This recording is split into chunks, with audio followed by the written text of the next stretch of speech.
महाराष्ट्र का अगला सीएम कौन होगा, इस पर सस्पेंस बरकरार है। सीएम पद के नाम का ऐलान न होने से कई सवाल खड़े उठ रहे हैं। सूत्र तो फिलहाल ये बता रहे हैं कि शपथ ग्रहण जल्द हो सकता है। देवेंद्र फडणवीस दिल्ली रवाना भी हो चुके हैं। सूत्र ये भी बता रहे हैं कि फॉर्मूला भी तय हो चुका है। संभवतः 2.5 साल के फॉर्मूले पर बात बनी है, लेकिन ये 2.5 साल के फॉर्मूले पर क्या तीनों जो बड़े अलायंस हैं, अजीत पवार की एनसीपी, शिंदे साहब की शिवसेना और बीजेपी के सारे नेता मान गए हैं। सूत्र तो ये भी बता रहे हैं कि बात इतनी आगे बढ़ चुकी है कि अगर एक मत नहीं हुए ये तमाम नेता, तो सूत्र ये भी बता रहे हैं कि कल स्वयं अमित शाह जैसे हरियाणा में गए थे, जब अलग अलग धड़े बंटने शुरू हो गए तो अमित शाह हरियाणा में गए, स्वयं पर्यवेक्षक बने और उसके बाद क्या वही भूमिका अमित शाह महाराष्ट्र में भी निभाते नजर आएंगे, ताकि निर्विघ्न सर्वसम्मति से सीएम पद तय हो जाए। ये ऐसे सवाल हैं जिसके जवाब अभी तक नहीं मिले हैं। अब आगे क्या होगा? क्या 2.5 साल का फॉर्मूला ही आगे बढ़ेगा? क्या देवेंद्र फडणवीस ही सीएम बनेंगे? अगर वो सीएम बनेंगे तो क्या शिंदे साहब अपना डिमोशन, एक तरह से कहा जाए, सीएम से डिप्टी सीएम पर आएंगे या नहीं देवेंद्र फडणवीस की तरह? ये भी एक बड़ी बात है। और फिर अजीत दादा पवार अपनी बार्गेनिंग पावर का इस्तेमाल कैसे करेंगे, अपने लिए कैसे ज़्यादा जगह मांगेंगे? ये ऐसे सवाल हैं जिनका हम विश्लेषण करेंगे आगे मेरे दो खास मेहमानों के साथ। लेकिन पहले ये रिपोर्ट देखिए।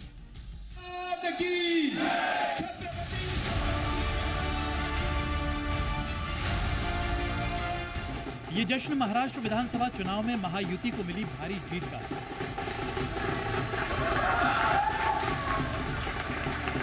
ये जश्न विरासत की लड़ाई में मिले जनता के जबरदस्त समर्थन का।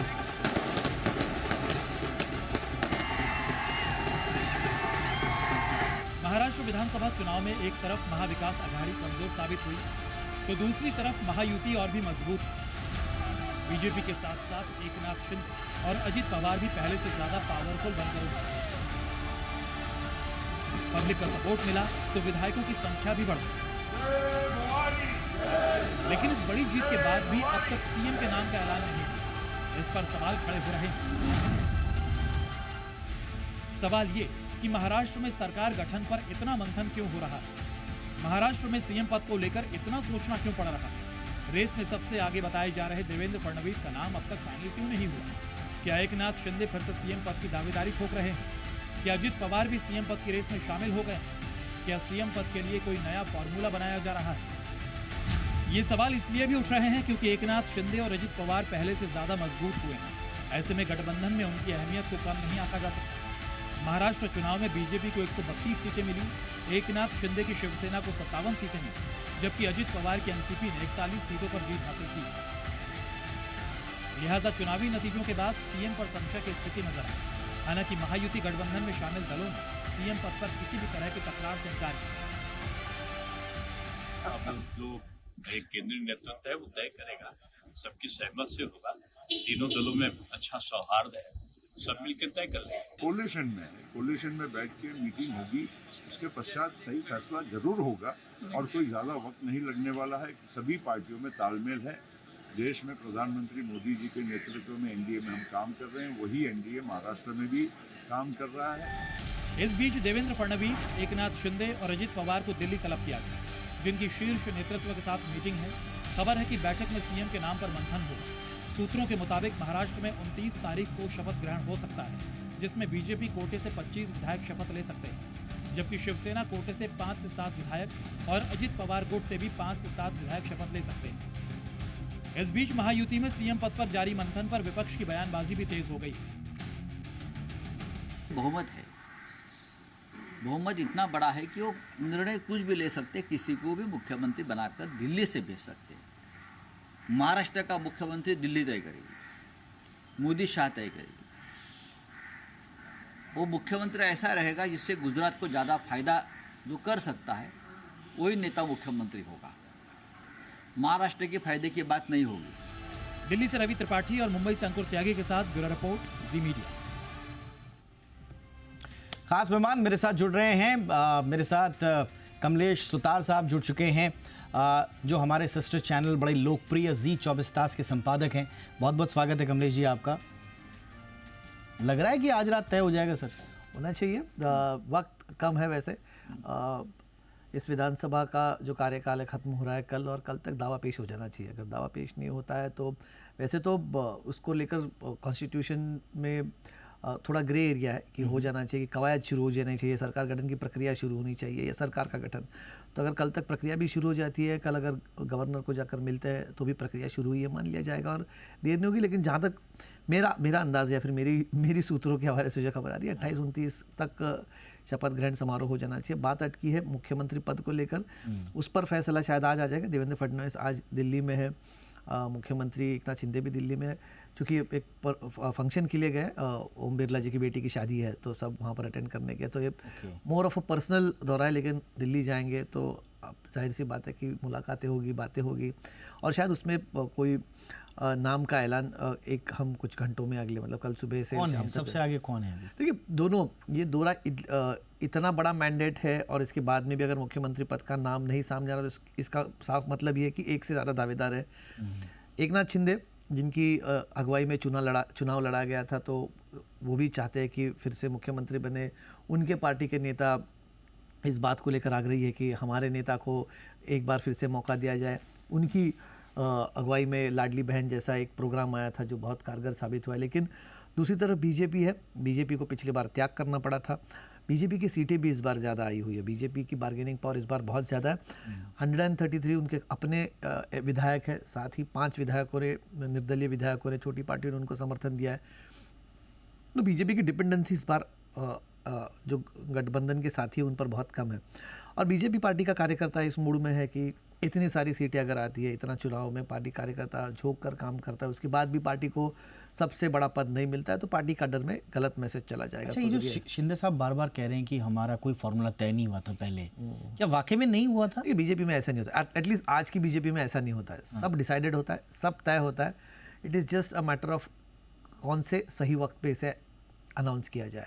तो शायद जो गर्मा गर्मी चल रही थोड़ी ठंडी हो जाए, पार्टी कार्यकर्ताओं के चुनाव के नतीजों के बाद में जोश होता है, एक अलग ही उनका स्वैग होता है। तो ऐसे टाइम पे कुछ अनाउंसमेंट हो जाए तो उसका रिपरकशन आ सकता है। तो इसीलिए पार्टी जो कहते हैं ना ठंडा करके खाओ, तो थोड़ा सा दिल्ली का जो पार्टी आला कमान है वो थोड़ा ठंडा करके ही इसको परोसना पसंद करेगी। लेकिन दोनों में चॉइस ज़्यादा नहीं है। अब इसमें तीसरा एंगल ये भी है कि आपने जिक्र किया, अभी हमने स्टोरी में देख रहे थे कि दोनों पार्टियों की तरफ से आग्रह है, लेकिन अजीत पवार की पार्टी भी चाहती है कि हमको भी मुख्यमंत्री पद मिले। अगर 40 सीटों के साथ में आपने एकनाथ शिंदे को एक बार मुख्यमंत्री बनाया तो हमें क्यों नहीं? हम भी आपके साथ थे, हम भी आपके साथ में लड़ते।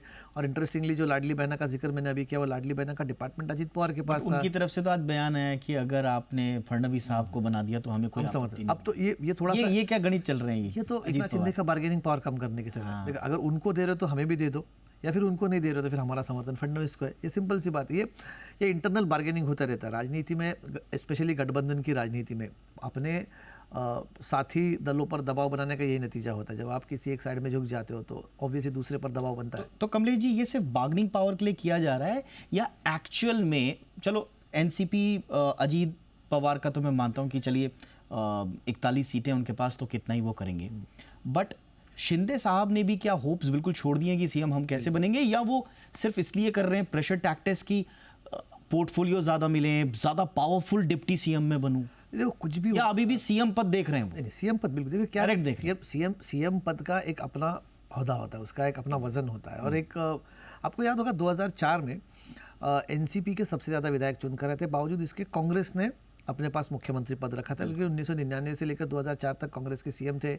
2.5 साल के लिए विलासराव देशमुख रहते, बाद में सुशील कुमार शिंदे आए थे। लेकिन बावजूद इसके 2004 में सबसे ज़्यादा सीटें होने के बावजूद भी कांग्रेस ने कुछ की पोर्टफोलियोज एनसीपी को दे दिए, जैसे होम हो या फिर फाइनेंस हो। ये सब इंपॉर्टेंट पोर्टफोलियोज एनसीपी ने अपने पास रखे थे। एनसीपी पावर को कंट्रोल करना चाहती थी, लेकिन कांग्रेस ये संदेश देना चाहती थी कि ज़्यादा राज्य हमारे अंडर है, लीडरशिप हमारी। तो ये अभी बीजेपी की सिचुएशन है कि हमारे बीजेपी शासित राज्य कितने हैं। 2019 से लेकर 2024 तक बीजेपी टेक्निकली सत्ता से बाहर रही है, मतलब भले 2022 से बीजेपी सत्ता में रही हो लेकिन उनका मुख्यमंत्री नहीं था बीजेपी का। तो पार्टी कार्यकर्ताओं में ये भी मैसेज है कि ठीक है, इस बार त्याग करना पड़ा था, जिस तरीके से हमको सत्ता से बाहर जाना पड़ा था 2019 में, जो अलग गठजोड़ सामने आया, उसके बाद में देवेंद्र फडणवीस को छोटे रोल में आना पड़ा, डिप्टी सीएम के रोल में आना पड़ा। तो पार्टी कार्यकर्ताओं का कहना है कि हमने त्याग किया था, उस त्याग का फल हमें मिलना चाहिए, और स्पेशली देवेंद्र फडणवीस को, चूंकि he was the one who bore the Brunt, तो उनको ज़्यादा उसका नुकसान हुआ है। उनका चेहरा लेकर पार्टी चुनाव लड़ी थी, उनके चेहरे को लेकर ये चुनाव लड़ा गया था। तो पार्टी कार्यकर्ताओं की इच्छा है, इसलिए ये टग ऑफ वॉर है। भले ही on the face of it camera पे कितने भी लोग हैं कि नहीं हम लोग तो डिसाइड करेंगे, हमारा आपसी तालमेल है, बातचीत है, लेकिन ये वो जो रस्सा कसी है वो अभी भी चल रही है। एक आप बड़े क्लोजली आप जानते हो, एकनाथ शिंदे साहब को भी जानते हो और देवेंद्र फडणवीस साहब को भी आप जानते हो।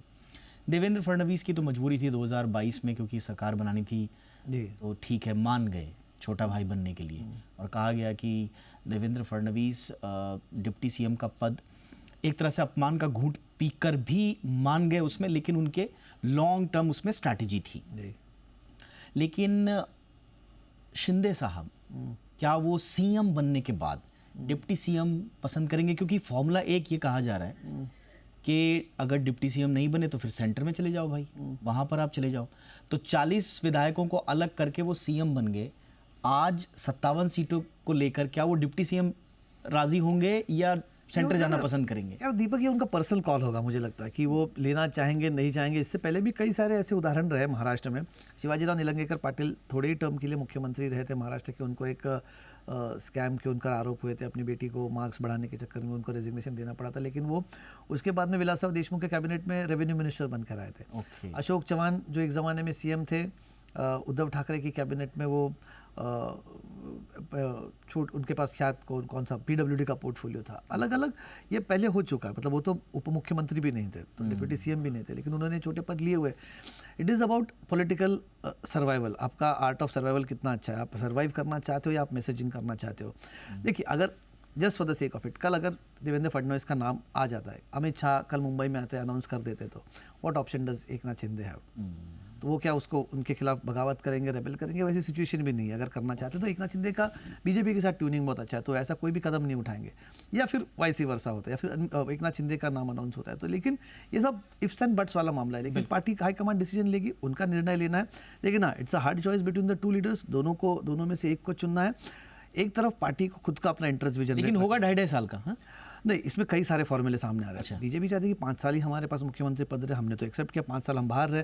पहले 2.5 साल उद्धव ठाकरे थे, तब तो हम सत्ता से बाहर रहे, विपक्ष में रहे।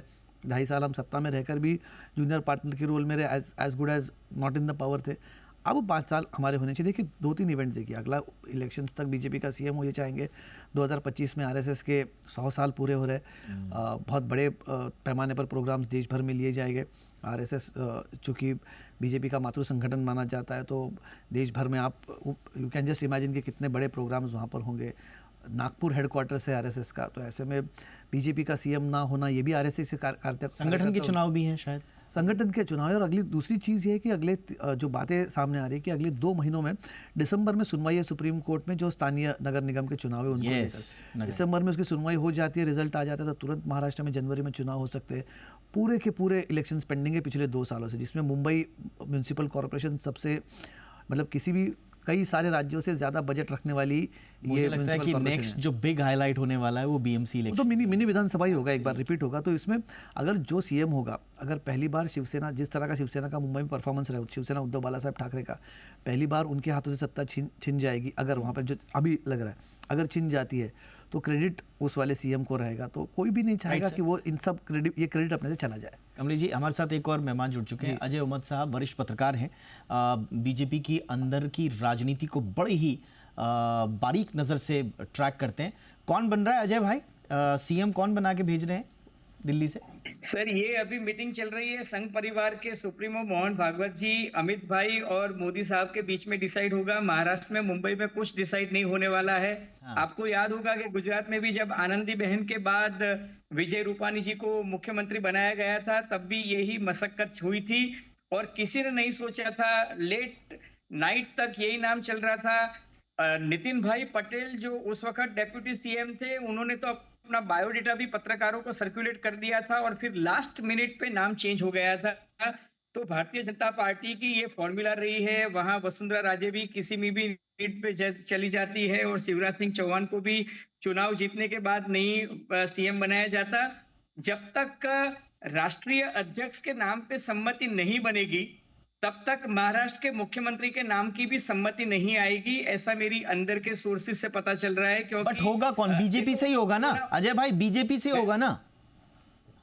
बीजेपी से ही होगा और बीजेपी 5 साल तक का खुद का ही रखेगी। सर, आप कोई भी अगर ऐसा कहे कि बीजेपी 2.5 साल 1 साल, बीजेपी कभी नहीं मानेगी। बीजेपी पूरे 5 साल राज करेगी। अभी तो उनके पास नंबर भी है और बीजेपी के पास सेंट्रल में भी गवर्नमेंट है, स्टेट में भी गवर्नमेंट है और बीजेपी हमेशा यही चाहेगी कि संघ परिवार के साथ जो भी मनमुटाव हुआ था, ये शताब्दी वर्ष है, उसमें संघ परिवार अगर ये चाहता है कि राष्ट्रीय अध्यक्ष उनका बने तो वो देवेंद्र फडणवीस के नाम की ऑफर करेंगे कि भाई हम देवेंद्र फडणवीस को राष्ट्रीय अध्यक्ष भी बना सकते हैं।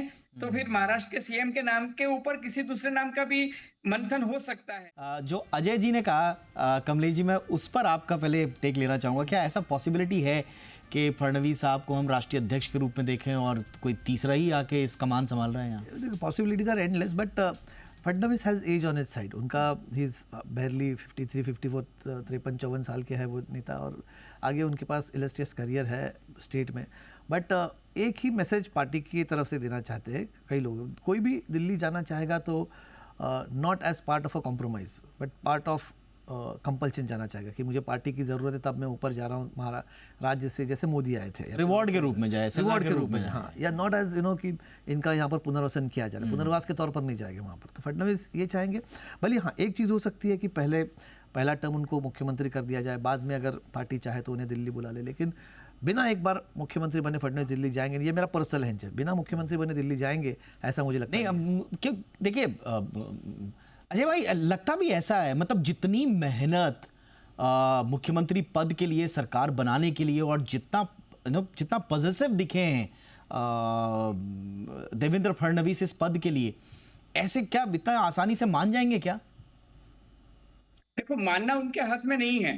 हाँ। आप एक चीज बताइए, हरियाणा में चुनाव पूरा हुआ, उसके बाद किसी को डाउट था कि सैनी मुख्यमंत्री नहीं बनेंगे? वो बन गए ना। तो उसके नाम पे कहीं चर्चा हुई। महाराष्ट्र में क्यों इतना विलंब हो रहा है? इसका मतलब ये कि बार्गेनिंग हो रहा है दोनों साइड से। संघ परिवार जो चाहता है कि राष्ट्रीय अध्यक्ष उनकी चॉइस का हो, तो भारतीय जनता पार्टी के वरिष्ठ नेताओं ने कहा है कि भाई आप अपना चॉइस का अगर राष्ट्रीय अध्यक्ष चाहते हो तो देवेंद्र फडणवीस बहुत काबिल नेता है, उनको बना देते हैं राष्ट्रीय अध्यक्ष। तो फिर महाराष्ट्र में सीएम कौन बनेगा, उसके लिए फिर आरएसएस की दखल अंदाजी नहीं चलेगी। इसीलिए ये एक बार्गेनिंग पावर के तहत इसकी एक एक्सरसाइज, जिसको पॉलिटिकल टर्मिनोलॉजी में कहते हैं ना कि वो किसका बार्गेनिंग पावर ज्यादा है, तो it is a battle of knows going on. आपकी बातों से मुझे लग रहा है अजय भाई की बार्गेनिंग पावर हम शायद आंक रहे हैं अजीत पवार की, एकनाथ शिंदे की, देवेंद्र फडणवीस की। आपकी बात से लग रहा है इस चुनाव में सबसे बड़ी बार्गेनिंग पावर अगर किसी की बनी है तो वो आरएसएस की बनी है। आप ये कहना चाह रहे हैं? सर देखिए, आरएसएस ने इस चुनाव में बहुत मेहनत की है। उन्होंने हरियाणा में भी मेहनत की है। यहाँ महाराष्ट्र में 80,000 जितनी ग्रुप मीटिंग, 80,000 जितनी ग्रुप मीटिंग जो है वो आरएसएस ने ली है। और आरएसएस ने पूरे तन मन धन से कोशिश की है कि महाराष्ट्र में हिंदुत्व का जो नारा है, बटेंगे तो कटेंगे, एक है तो सेफ है, और वो नहीं चाहते थे कि उनका शताब्दी वर्ष है उस वक्त किसी और गैर सरकार वहां पर रहे। अब उन्होंने इतनी मेहनत की है, और जो भी आरएसएस और बीजेपी के बीच में जो जेपी नड्डा का स्टेटमेंट इंडियन एक्सप्रेस के वो जो इंटरव्यू में आया था, उसके बाद जो केरल की जो मीटिंग हुई, और केरल की मीटिंग के बाद जो एक कॉम्प्रोमाइज हुआ, और आपने अगर संघ परिवार के सुप्रीमो का स्टेटमेंट ड्यूरिंग नवरात्रि सुना हो, दशहरा के दिन का उनका प्रवचन सुना हो, तो आपको लगेगा कि उनके और बीजेपी के बीच में अब कोई मनमुटाव नहीं है। अब वो मणिपुर की बात नहीं कर रहे हैं, अब वो ज्ञाति आधारित वस्ती गणतरी की बात नहीं कर रहे हैं। तो आप देखिए कि अभी वो बीजेपी की पॉलिसी, बीजेपी की जो थिंकिंग है, उनके साथ बिल्कुल they are on the same page. Alright Ajay भाई, अब मुझे एक बस ये बता दीजिए कि अगर आपके जो, जैसा आपके सूत्र आपको जो फॉर्मूला बता रहे हैं कि फडणवीस साहब सेंटर में राष्ट्रीय अध्यक्ष, तो यहाँ कौन होगा, मतलब वो किसकी चॉइस का होगा? वो आप बता रहे हैं कि आरएसएस उसमें दखल नहीं करेगी, तो फिर क्या हम सेंटर से माने, तावड़े साहब को माने, श्रीकांत पाटिल साहब को, चंद्रकांत पाटिल, किसको माने? कौन होगा फिर नेक्स्ट सीएम? सर जो भी होगा वो डिसीजन मोदी जी और अमित भाई ही लेंगे। मोदी साहब और अमित भाई के अलावा और कोई डिसीजन नहीं ले सकता है कि कौन सीएम बनेगा। आपने मध्य प्रदेश में या राजस्थान में, छत्तीसगढ़ में जितने भी नाम सोचे थे उसमें से एक भी नाम नहीं आया था। उनको एक ऐसा चेहरा चाहिए जो मराठी अस्मिता का सचमुच प्रतीक हो और मराठी मानुस हो। और वो ये जो ओबीसी कैटेगरी के जो वोट भारतीय जनता पार्टी को मिले हैं, उन्होंने जो रिवर्स पोलराइजेशन किया है मराठा वोट बैंक के सामने, जो उनकी फिनोमिना रही थी हरियाणा में भी, जाट के सामने बिन जाट वोट्स को उन्होंने एकत्रित किया था। सिमिलरली यहाँ भी ओबीसी वोट बैंक जो है काफी फेवर में गई है भारतीय जनता पार्टी की, तो वो कोई ऐसा चेहरा लाने की कोशिश कर सकते हैं। कहा, बिल्कुल आपने सही कहा, बट आर्ट ऑफ, बिल्कुल आपने सही कहा, पॉसिबिलिटी कुछ भी हो सकती है। एब्सोल्युटली कहा तो ये भी जाता है कि बिटवीन द लाइंस अगर आप बटेंगे तो कटेंगे की बात सुनेंगे तो शायद वो ओबीसी वोटर्स के लिए भी था, बट बहरहाल वो बात अलग हो गई, जीत दर्ज हो चुकी है। अजय जी जो बात कह रहे हैं कमलेश जी, अगर देवेंद्र फडणवीस यहाँ नहीं है तो फिर कौन है सेकंड लाइन, थर्ड लाइन, कौन है, कौन चेहरा है? देखिए बीजेपी के पास ऐसे कोई चेहरे है नहीं। पिछले कुछ सालों में जो बड़े नेता थे उनके साथ में वो या तो किसी विवाद की वजह से बाहर गए या फिर उनकी राजनीतिक करियर में कोई बड़ा ब्लॉक आ गया। उनको वापस लाना है तो पार्टी को at the risk of image उनके लाना पड़ेगा। एकनाथ खड़से जो पार्टी में थे बाहर चले गए, भ्रष्टाचार के आरोप हुए, 2 नंबर के नेता थे, बड़े नेता थे, ओबीसी कैटेगरी से आते थे, वो जा चुके। पंकजा मुंडे लगातार चुनाव हार रही है, महिला फेस था, ओबीसी फेस था, गोपीनाथ मुंडे की लेगेसी थी, वो भी अब उनको पुनर्वास के तौर पर वापस लाया गया। लोकसभा फिर से हार गई तो उन्हें अभी लेजिस्लेटिव काउंसिल पे लाया गया, विधायक बनाया गया है। विनोद तावड़े का नाम कोई लोग बीच में चर्चा में, तो स्ट्रॉन्ग चॉइस बीजेपी के पास कोई नहीं। दूसरी चीज़ ये भी है कि देवेंद्र फडणवीस का कद, औहदा और उनका पार्टी के ऊपर का ग्रिप इतना बड़ा है इस आज की तारीख में, तो पार्टी में इस जीत तक लेके जाने वाला बड़ा नेता कोई है नहीं। अगर कोई और आता है तो पार्टी काडर में सबसे बड़ा और सबसे गलत मैसेज चला जाएगा। जिस बंदे ने आपको यहाँ तक खींच कर लेके अगर उसके साथ ये हो सकता है तो मैं पार्टी के लिए मेहनत क्यों करूँ, इस बात का पार्टी को शायद डर है। क्योंकि पार्टी कार्यकर्ता ने इस बार अपने आप को झोंक कर पूरा काम किया था। आरएसएस का जिक्र हुआ, प्रबोधन मंच की ओर से कई हज़ार मीटिंग की गई, उन्होंने 80,000 का जिक्र किया, 80,000 कॉर्नर मीटिंग्स, छोटी छोटी मीटिंग्स कर दी गई।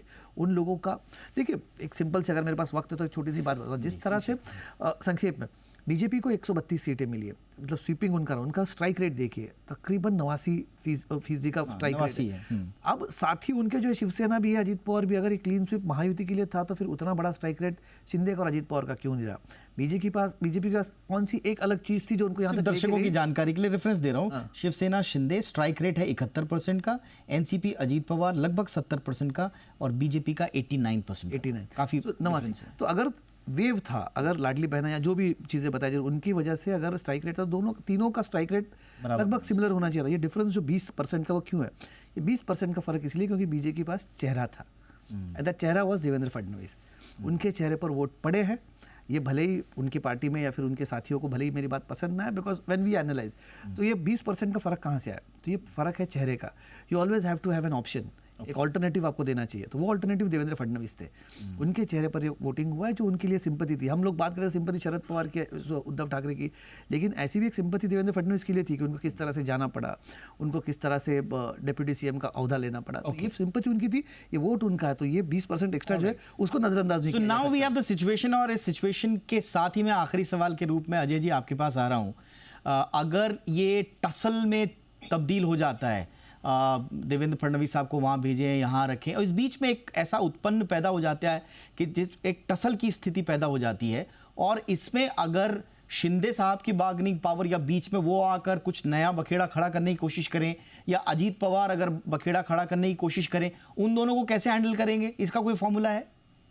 देखो, अजीत पवार ने तो संगम शरणम गच्छामी, भाजपा शरणम गच्छामी कर लिया है। उन्होंने तो कह दिया है कि भाई भारतीय जनता पार्टी का मुख्यमंत्री बने, उनको कोई आपत्ति नहीं है। दूसरा कि सर एक लॉजिक सोचिए, येदुरप्पा बहुत पावरफुल थे, येदुरप्पा को साइडलाइन कर दिया गया। वसुंधरा राजे बहुत बड़ा कद था, उनको भी साइडलाइन कर दिया गया।